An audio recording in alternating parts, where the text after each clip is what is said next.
Good morning, Matt. Morning, Rick. What's going on, man? You, buddy. How was training last week? Super freaking awesome. I mean, had a great time. Went by really, really fast. I'm sure everybody that was here thought the same thing, but I can't wait, 2 in Salt Lake and 1 in Montana coming up. That's right. So we had four, because we have a local that did sort of audited the training, but four different franchise groups in last week. Yeah. And all of them had, they had identified their operator and had them here, and it was super cool. So it was good to see and all the feedback so far. And this is credit to you guys. So as you know, I don't do anything in the training week except we have that on tape. If you want to record that, I don't do a lot of anything ever. So, but the feedback's been really good. So you guys did a great job. Oh no, it's a great group of people. I mean, it was really nice to see how well they all did with all the different backgrounds they had. Because we had an engineer, and what's our shout out to David. He's got an MBA in finance, but he's basically a CPA by trade. Yeah, right? Just all over the place. But everybody was great, and they caught on and did awesome. Yeah, and the folks that had hired their operator and had them here, I was super impressed with the people that they found. So they had identified great, talented people, and they did really well during the training. So anyway, all that being said, it's really encouraging to see that and to see how well they responded to training. And speaking of that, that's what we're going to talk about today. And so, what is franchise training? I think we'll speak about it locally. So there's a whole sort of process, if you will, from the time someone signs, which involves like an orientation call. Then we do the handoff to real estate and construction team, and all that stuff is happening. And then as you get closer to opening, roughly 3 months out would be ideal. You come in for training, and there's leading up to that training, and I'll take another step back. We are getting folks trained up on software, on again, the CRM, the app, all the moving parts, so that when they come to training, they have some basic understanding of the software and the things we're going to be using. So then we can just teach the most important functions of the business and not have to get in the weeds with software training and things like that, because it's already been done. And on our platform, we have filmed like how-to videos and tutorials and things with testing, right, on what these software pieces are supposed to look like. And we have vendors in those spaces who are also working with folks, with our candidates to get them up to speed. So when they come to corporate, it's essentially 5 full days of training, right? So imagine a Monday through Friday scenario. And I want to talk about that today specifically. Like, what does that franchise training look like? Why do we do it? And, how do we set it up and why? Right. Yeah. Yeah. So just also, this is about, they're coming to training, 2 to 3 months out prior to their open? Ideally 3 months, because we have a 2-month pre-sale. Yeah. With a model that only needs 130 members to be healthy. Yeah. We've up to this point been pre-selling 100 plus, which is great. And so I think if you look at, and that's only taking 2 months. And so when you extend your pre-sale, you could argue on one end that you get more candidates, but at the same time, it's too long to wait. And we've talked about our customer avatar. Typically, they might be working out right now, but they're typically like they've taken time off, or they've tried a bunch of things and maybe got hurt, or, there's other types of exercise that weren't working for them. And so when they come to us, they're kind of ready to get started. It's not like, in a boot camp brand or something that looks like a lot of other things in the community. And we've talked about the downside of that for price point and competition and everything. It's a little bit easier to pre-sale because you're just the new shiny thing in town. And as we know, the customer avatar for those type of class-based concepts, they bounce around a lot. So to get, a couple hundred people to come to the new thing in town, that's not a big deal, because they're going to be working out somewhere else typically up until you open, and then they'll just switch to you. And then, by the way, spoiler alert, about 5 months later, they're going to switch to somebody else. And so, ClassPass. Yeah. So, wait, no, that's not a thing anymore. Well, yeah, like MindBody bought ClassPass. Right. But again, it's like that was born out of the consumer that wants to just bounce around and do things that look similar.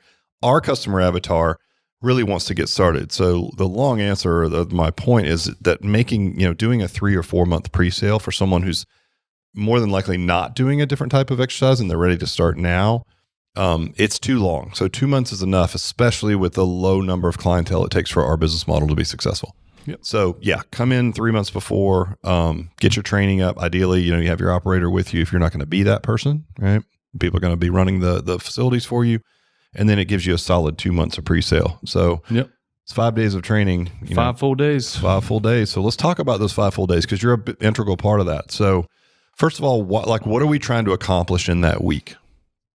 Well, we're trying to get everybody in to literally, we are teaching them the day-to-day operations that they're going to be doing in their gym from everywhere from we do cover pre-sale marketing to finding new members and getting them to literally going through the sales process to training those members and retaining them. And that's pretty much the cycle of those 5 days because we kind of do it like the customer journey, if you could. Yeah, I think that's cool. I know that you were a big part of setting it up that way. And that makes a lot of sense. If you think about like you mentioned, the customer journey, how does that work? It's like, well, you get a lead. And, these are our KPIs, by the way, too, right? And then you get the lead to book. And so you rehearse that sort of, segment. And then get the lead to show up. And then once they show up, how do we convince them we're the right place for them? And then once we do that, how do we keep them engaged, set meaningful goals, track those? How do we communicate and everything, along the way?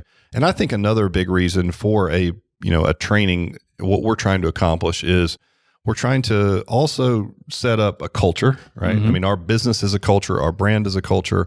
And so it's a 5-day condensed time period to really demonstrate our culture.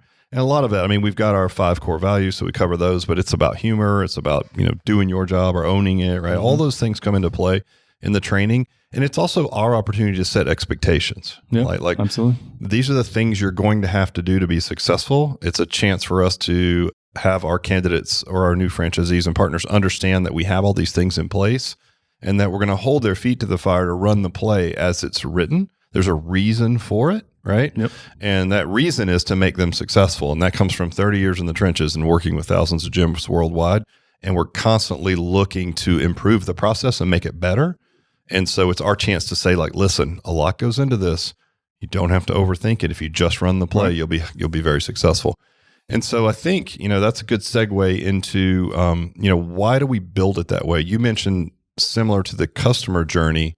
I mentioned expectations, right? But why because you were a big part of setting up training, like the psychology of it, like how is it set up and why do we set it up that way? Well, truthfully, it's very similar to actually our sales process when we onboard new clients is we know that people learn in different ways. So we set it up where they're literally starting out with the first one, which is just auditory learning. We, may go through a presentation, explain the whys, really, show that we spend a lot of time and build value into it to literally then we work into where they get to visually see it. We actually take them, teach them step by step all the processes, say, for example, the functional movement screen to literally ending with hands-on where now they are touching the tools and they are going through the process. And we do it in small increments where it's sort of like the first part they learn and then we visually see and then hands-on just a little bit. And then it's building blocks. The next day we do a little bit more and then they go through that whole process. And by the end, the last day of training, we are literally, like I said, they are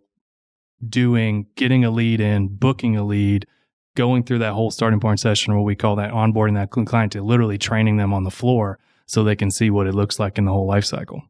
Yeah, I thought it was awesome. I was in and out during a lot of the training this week, and I really enjoy the role playing that you guys do. And it's like, you can't drill those things enough. Like everybody speaks to role playing and how important it is, but I think very few organizations, at least that we come in contact with, really do it, right? Sure.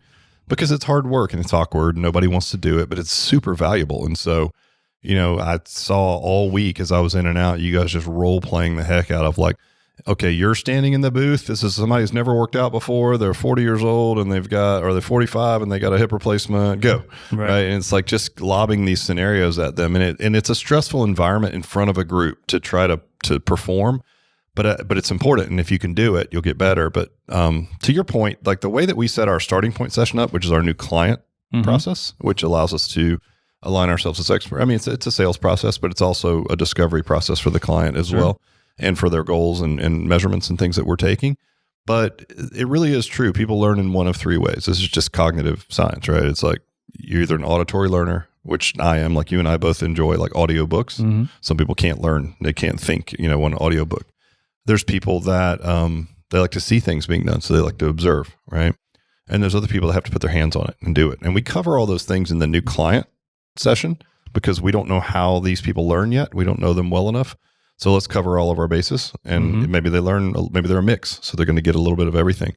And I think taking that framework to our 1 week of training is super important, right? So props to you for using the same format. And I love the idea. It's like, all right, we're going to walk you through the process of basically the most important things that you're going to be doing in your business in the same order that you're going to be doing them, right? Yeah. Which is, how do you pre-sale? Okay, how do you take a call during pre-sale? This is someone who's calling during pre-sale. You have a founder's rate. Handle it, go, right? Or you're standing in the booth, and there was a million scenarios you guys use like that. That's invaluable. I mean, it really is, because you can talk theory all you want, but until you are out there doing it, again, you might learn it, you might hear it from you.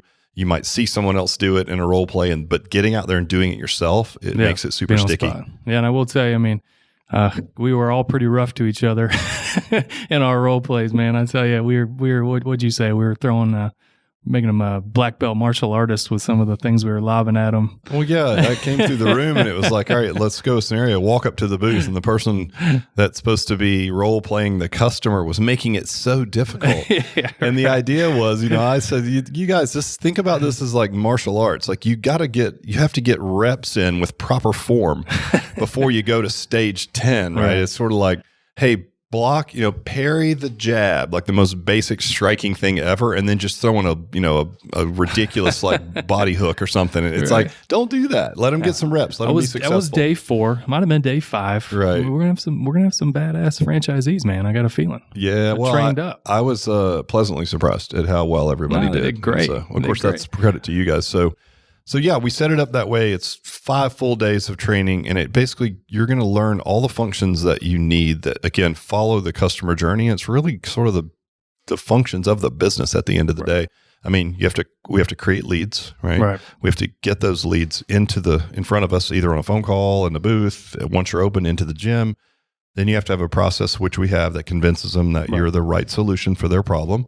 And then ultimately, how do you train them, help them achieve goals, and relate to them and communicate with them ongoing so that we can keep our claimed 97% retention, which is really what makes our model really work well, right? So all those things are in place. But yeah, I just wanted to talk about it today because, again, speak to you about it because you had a lot of setting it up, a big part in setting up the psychology of it. It seemed to go really well. The feedback has been amazing. And also for any of our franchise candidates to listen, like, what is this training? What happens? So again, quick reiteration, right? Once you sign on, the process starts. And then as you get close to coming to your training week here at corporate office, you are going to be trained by vendors, whether it be software, the app functions, which again is software, but it's more functional. All the moving parts and all the things that you need to know so that when you come to training, we're really going to focus on, again, this sort of customer journey, which is going to be your journey as well. And we don't have to spend our time digging into, the minutia of software and things because that training happens before you get here. Yeah. And once you leave here, it is a bit like drinking from a fire hose. So that's a good expectation, is like, of course, you're not going to know everything.